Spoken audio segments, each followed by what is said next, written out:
Madrid, c'est 300 jours de soleil par an.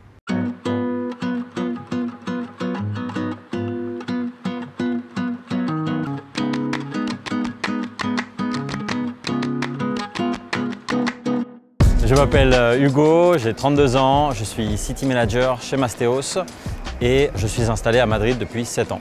J'ai acheté plusieurs appartements en investissement locatif depuis 2017 et je connais bien la ville pour avoir investi sur différents quartiers de Madrid.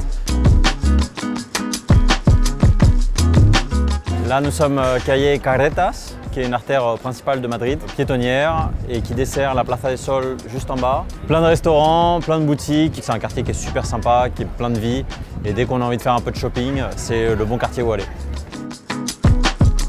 Ouais, j'avais envie de dire que mon truc préféré à Madrid, c'est le jamón. Et donc dans plein d'endroits, on trouve des bocadillos. C'est du pain avec du jambon. Les Espagnols, ils prennent des pan con tomate con jamón au petit déjeuner le matin.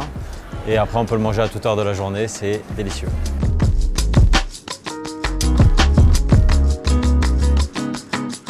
Ici, dans l'hypercentre, on chasse peu. Cependant, il y a d'autres quartiers dans le sud de Madrid, mais aussi très proches, et on va y aller tout de suite, comme Lavapiés ou La Latina ou Malasaña, qui nous permettent d'investir et d'avoir des bonnes opportunités immobilières. Tout à l'heure, j'ai évoqué le quartier de Lavapiés, c'est là où on est actuellement. Et c'est un quartier que j'aime beaucoup puisque j'y ai vécu quelques temps. On est à côté de tout. On est à une station de la Plaza del Sol qu'on a vue précédemment. C'est un quartier multiculturel où il y a toutes les nationalités. Et donc on retrouve ça dans toutes les boutiques, que ce soit les restaurants ou autres. Donc ça en fait vraiment un quartier unique. Ça, c'est un café où je viens souvent. Pourquoi? Parce qu'il fait du bon café. Alors à Lavapiés, ce qui est intéressant, c'est qu'on est aux alentours de 3 500 € du mètre carré. C'est le quartier le moins cher dans le centre de Madrid. C'est celui où on va avoir le plus de rendement. On a conseillé un investisseur sur un appartement de 30 mètres carrés. Il est actuellement en rénovation et on a réussi à obtenir un rendement de 7%. En budget total, on sera aux alentours des 140 000 – 150 000 €. On n'est pas très loin de chez moi, on est à Madrid-Rio, une zone qui a entre 5 et 7 ans. Et là, on est sur le pont qui sépare le centre de Madrid de la périphérie de Madrid, le patrimonial du rendement.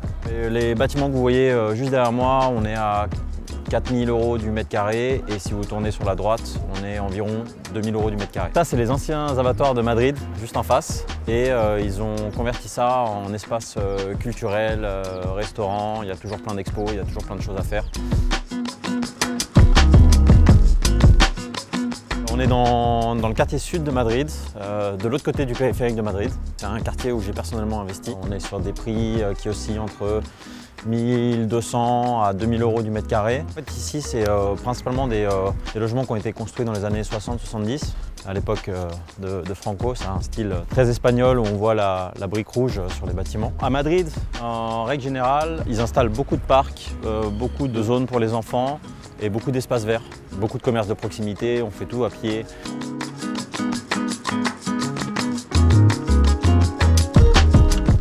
Alors ici, on est à l'embouchure de plusieurs quartiers dans le nord de Madrid, et notamment le quartier de Chamartín. C'est un quartier patrimonial à 5 000 – 6 000 € le mètre carré. C'est très recherché pour de la location. On va aller visiter. On est très proche du stade Santiago Bernabéu. Et à la Madrid, c'est le cri de guerre espagnol et c'est le cri de guerre pour le Real Madrid. Actuellement, il est en travaux parce qu'ils veulent accueillir plus de supporters. Les travaux devraient être terminés d'ici une année. Forcément, tous les quartiers aux alentours vont prendre de la valeur. Donc ici, on est dans le quartier de Chamartín. Pour moi, c'est vraiment un quartier qui est à la mode, qui est en devenir, avec de la prise de valeur. On a tout ce qu'il faut, on est proche de l'aéroport, on est proche du stade, on est proche des bureaux et des commerces. Donc on a tout pour investir sereinement. C'est vraiment un investissement safe, patrimonial, où on a très peu de risques. Il y a les montagnes tout autour de Madrid. La gare dessert Valence en 2 heures, Barcelone en 3 heures. Il y a le Portugal qui est pas très loin. Sa situation géographique, elle est superbe pour pouvoir faire des week-ends à droite à gauche.